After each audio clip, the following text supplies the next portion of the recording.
Welcome to another episode of Press Play, powered by 0 to 60. I'm your host, Tyler Coleman. And man, we're going to talk about some deep topics today.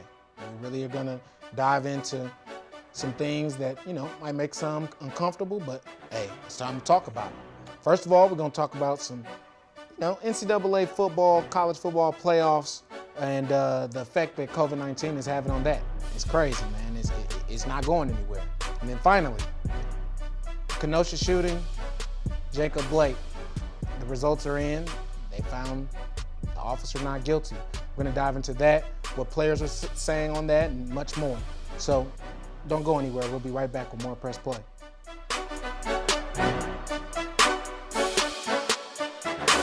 I'm Jamison Williams. I attend Cardinal College Preparatory High School in St. Louis, Missouri. I'm a wide receiver committed to the University of Ohio State. I see a lot of great things in Dr. Hayes. She get me loose when I'm running my routes. I feel agile. Also on the track, it's the same thing, so I'm really loose running my races. I'm Dr. Connie Hayes with Fit for Life Sports and Rehab. If you want a competitive edge on the field, call me, 314-532-0957. Welcome back.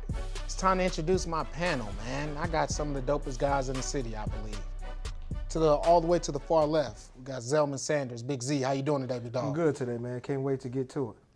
Will Frank, Mr. Vashon, Mr. NFL, Mr. All-Purpose. How you doing today? I'm well, man. Ready to get on these topics, man.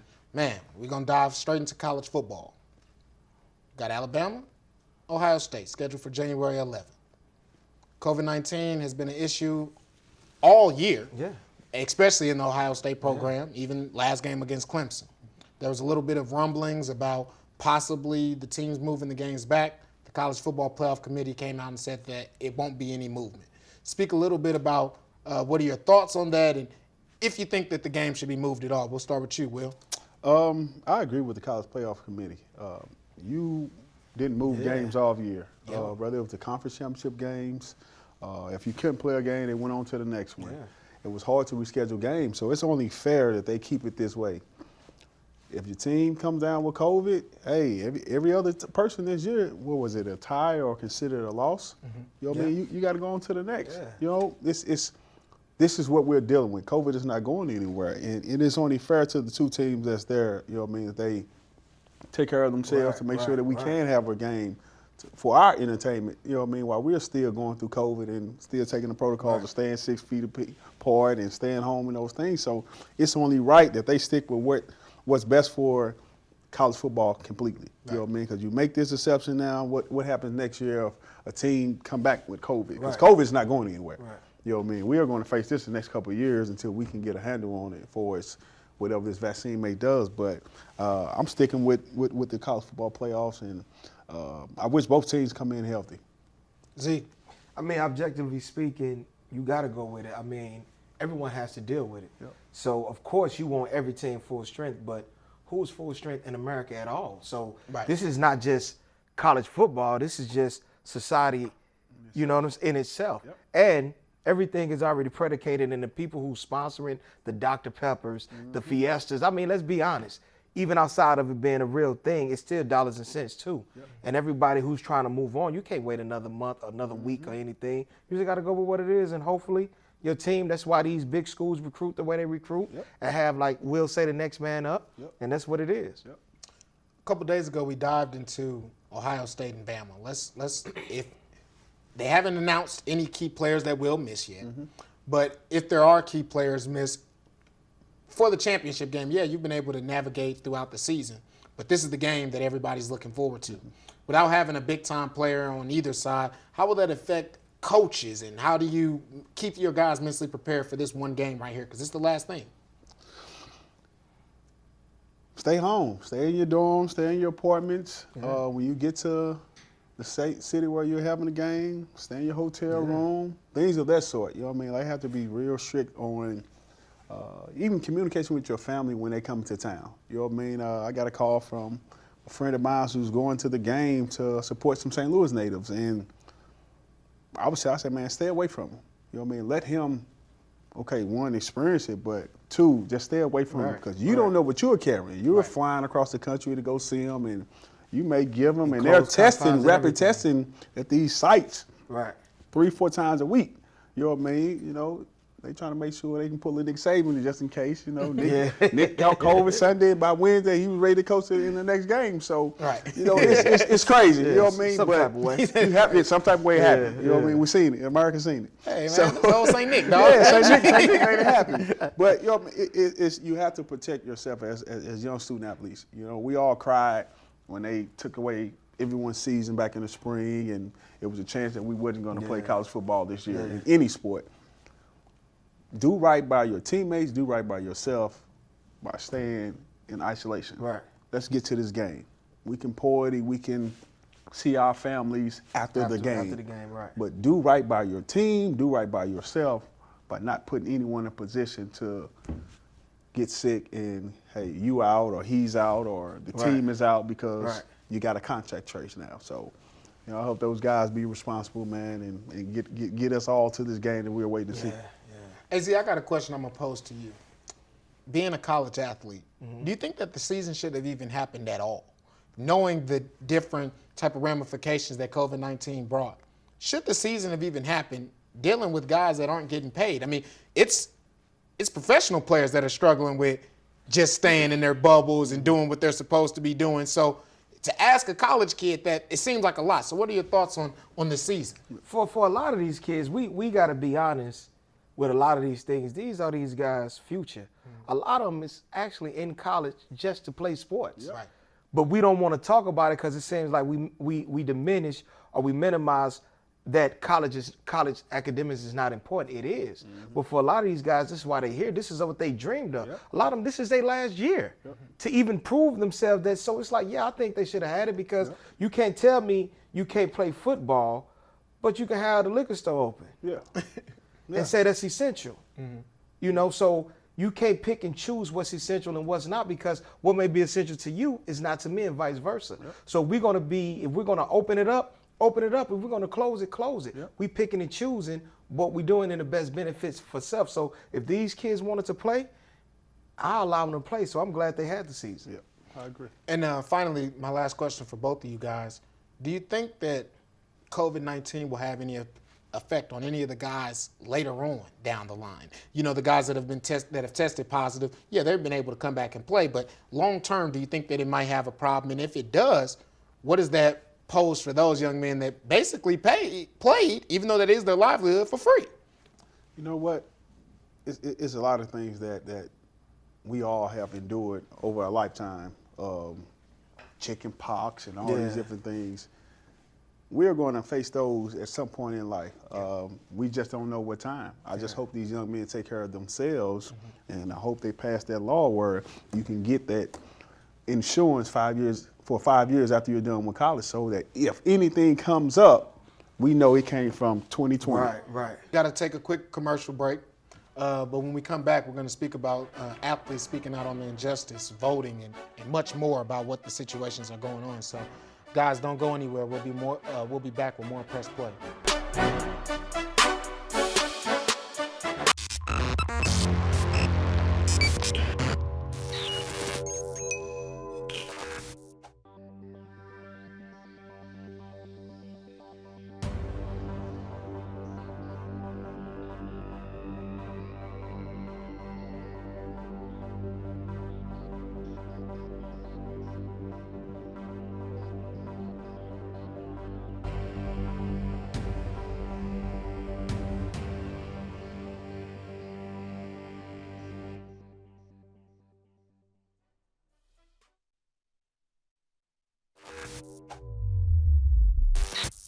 Welcome back to Press Play, powered by 0 to 60.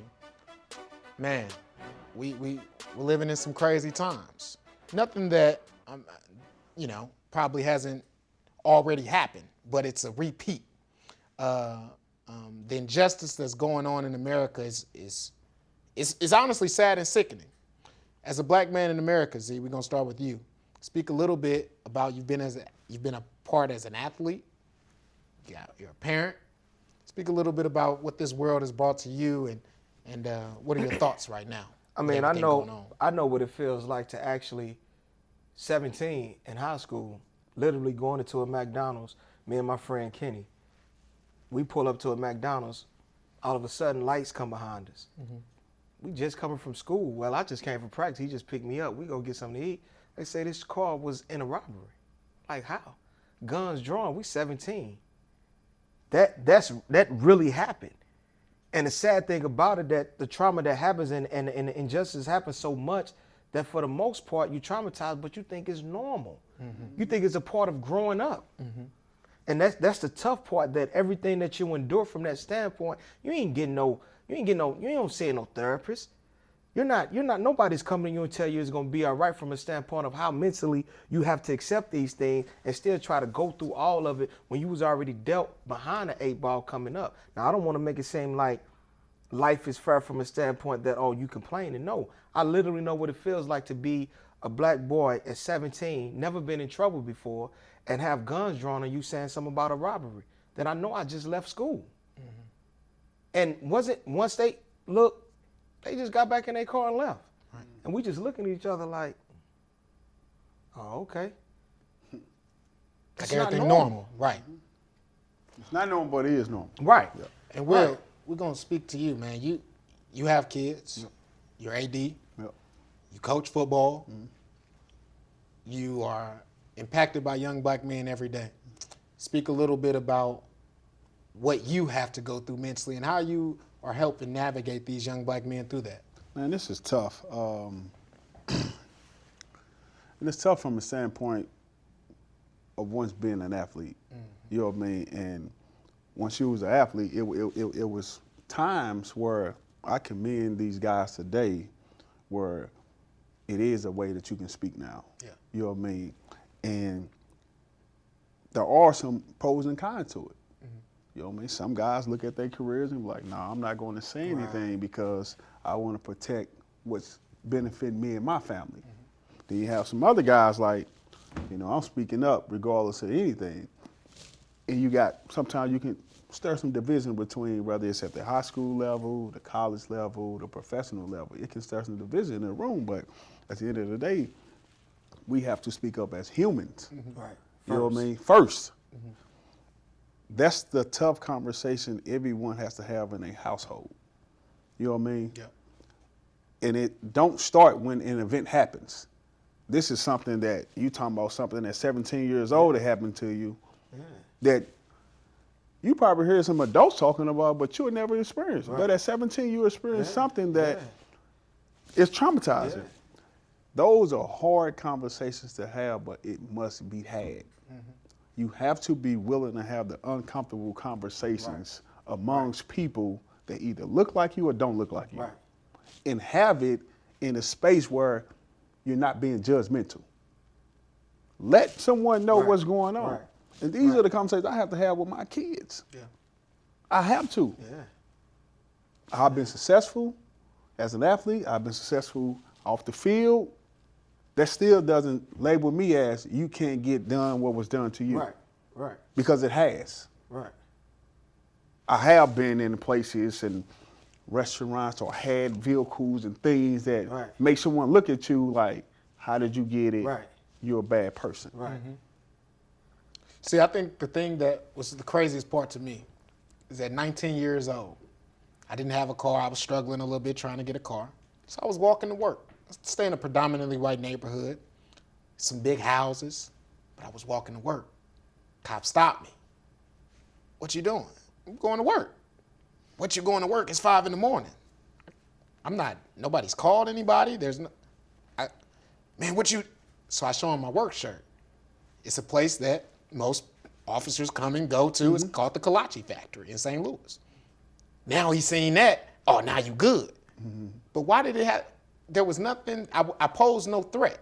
And one of the craziest things is, being one of the younger guys, my mom sat me down at a young age and said, unfortunately, you don't have the same opportunities to talk back, ask questions. You need to be quiet. And my number one goal is to make sure that you get home. Yep. I don't care about nothing else. Yep. You figure out what you got to figure out to make it home. Yep.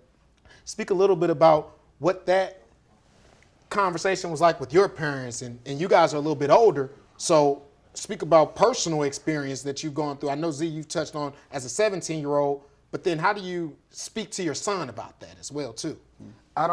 Me personally, because my mother did it, it reminds me going deep, deep, deep into America, that all she want to do is protect her son and raise her daughter. Like I always told my mother, I don't know what a mother's love is, but I can give my son the tools to be a man. And I'm not, just to think the trauma that you feel like you already dealt a bad hand just entering the world. So I don't want to, I struggle with it because I don't want my son to feel that anybody he see that don't look like him is a threat. Because psychologically, it can make him feel inferior. And how many children bounce back from that? So what we start to do, we start to guide or go back what we think is prominence in our communities or in the hoods. So we struggle and we go to the other side feeling like, well, I'm protected here. No, you exposed here. Even more. Because now, not only are they consider you a threat, you become actually what they said you were, even when you wasn't. So I try to tell my son that you don't have to be that person, nor do you have to feel inferior. Keep your head up. Now, if you got to be conscious, of course, I want you to come home, but be smart about it. But I don't want him to walk with his head down and feel like he can't talk to this man, so I got to find a median. I don't want to feel like it's the mother who don't want to lose their son getting taken from the master, so you teach him just to bow down, but you raise your daughter to be a woman. So the dynamics of the family structure get torn before they even come together. Man, that's powerful. The thing that I have is now we're seeing athletes. They taking that stand. But LeBron James, the Kenosha shooting results came back that the officer, they're not going to file any charges. He said that was a blow to his heart. What did that mean to you guys? And for me, it was like, man, it's just another day in America. The only thing that changed is the day and the year on the calendar. Right. You know what I'm saying? Where do we go from here? You know what? We all experienced 2014.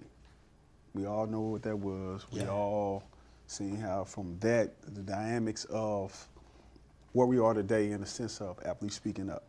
2014 wasn't no athlete speaking up. 2015 wasn't no athlete speaking up. 2016 when the athlete first stood up and made a stance on what's been taking place in our life for years. Right. It just goes back to having an uncomfortable conversations. Yeah.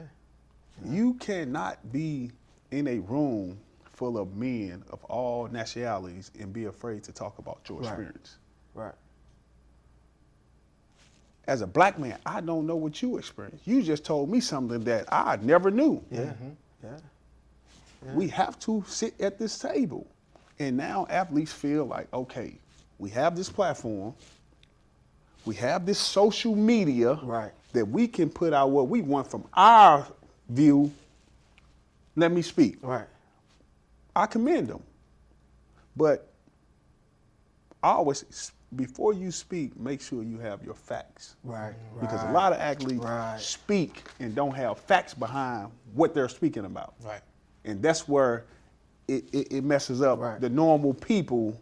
Like, man, he contradicting himself, or he's saying something that, do your homework. It's not accurate. Study your stuff before you speak, so you know have the facts behind it. Yes, we all heartbroken, and it's a blow to us. Yes, but like you said, in our world, it's another day. We witness it almost every day. And that's the craziest part. It's like I hate to say it, it's almost normal. Yeah. And I don't like that. It shouldn't be normalized. It shouldn't be normal at all. You know what I'm saying? So it's but it goes back to us. We're going to educate ourselves to understand how this even got there. Right. Just imagine all of us three right here on this panel. Just imagine every room you walk in that's not of you and it's all races. You have to change your tone of voice. You go to, yes, I'm Zelman. I'm Tyler. I'm Will. Like, nobody else has to do that. The way they talk is how they talk, whether they're around you or not around you. But your dialect alone can turn someone off from even listening to you to find out is what you're saying is accurate or you have any type of intelligence. Man, that's powerful. We're not gonna pause this. We're gonna have a quick commercial break, but we'll be right back. We got a much more to get into. We'll be right back with more of Press Play.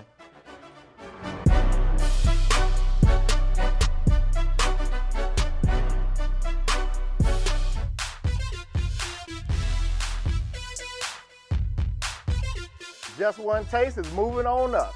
Located now in the heart of Florissant, 18 Patterson Plaza, serving the best chicken, fish, shrimp, tripe, and soul food sides. We also have catering and food truck services. And after one taste, you will be a customer for life.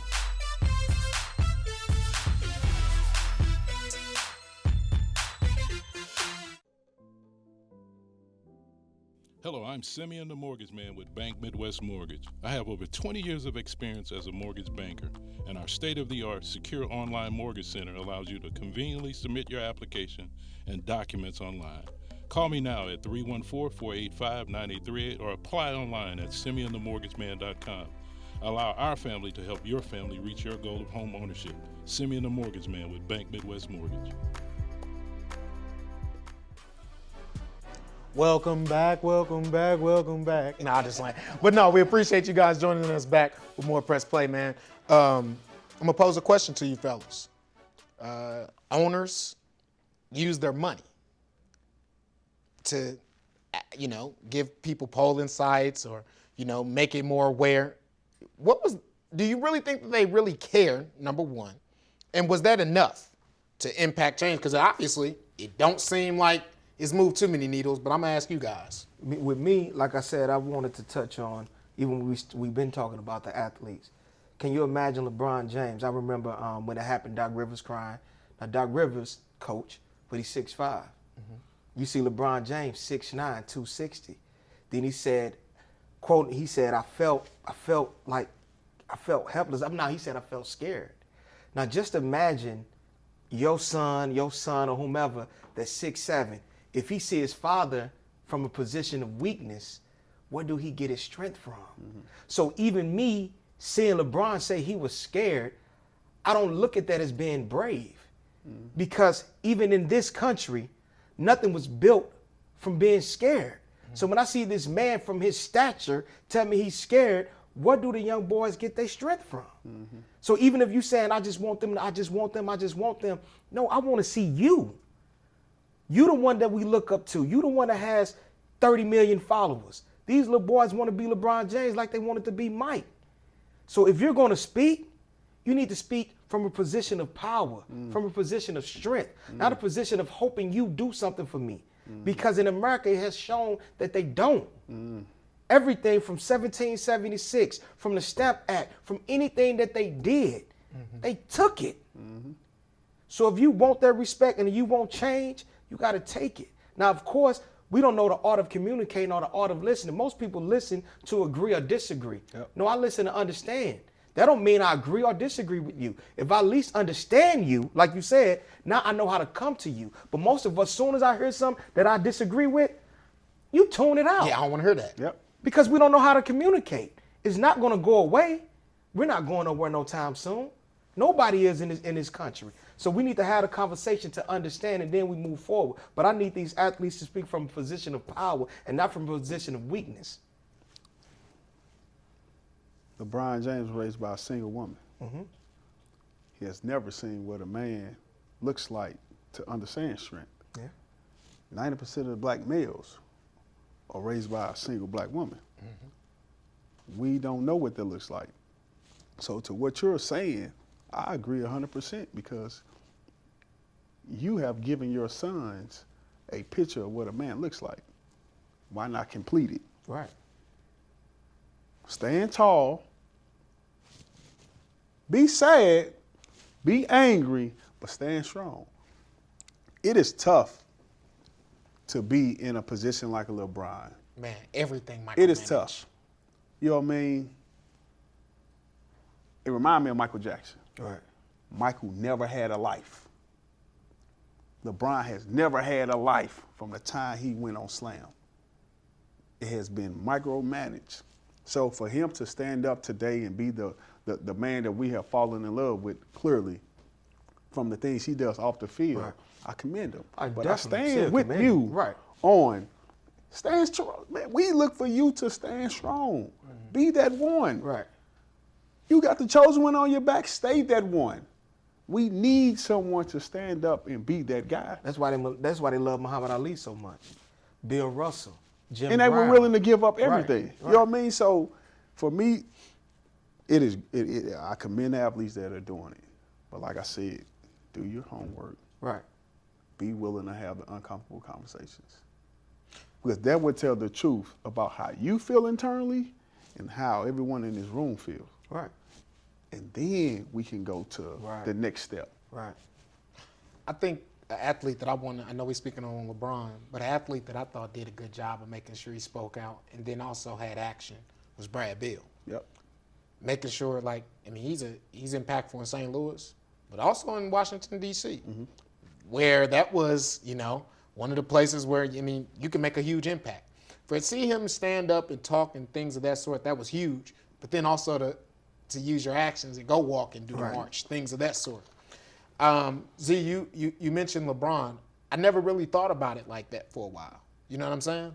I looked at a guy that was the main guy, finally coming up and saying, you know what, I'm going to speak out, and I don't really care about if I lose you or if you don't agree with me. I'm going to go out. I think the power of the man part, I think that's the final touch. And I think we're going to see LeBron shift towards that. You know what I'm saying? Yeah. I really, truly do. Because I think everything is all new. Like him taking on this whole role that I'm the voice. You know what I'm saying? But now with the voice, let's lead and show us which way we really got to go with the power. Yep. For the future of the future. younger generation. Yes. Right, exactly. You know what I mean? Yes. What's outside of LeBron James, who are different athletes that you guys might look at, like, man, that dude really. Malcolm Jenkins. Okay. Malcolm Jenkins when he was in Philly before he went to New Orleans, Yep. on how he got with not just black players, he got with all players, white, black, and they went to the Capitol. Yep. They went of Pennsylvania. They talked about that. They was some of the ones who actually got NFL to donate that money. However, see, I look at the fine print. They did it and they allocated over so many years, but in actuality, it was a tax write-off and they took from something to do it. So, it's always a loop. It's always a loop. Man, I want to say thank you guys tonight for making yourselves vulnerable. Honestly, opening up and speaking not only about your experiences, but honestly, what the generations that are younger should really be valuing. So I appreciate you guys again, and we all appreciate you guys for joining us for another edition of Press Play. I'm your host, Tyler Coleman. We got my man, Zelman Sanders. Got my man, Will Franklin. We out. Peace and have a good night. Yeah. That's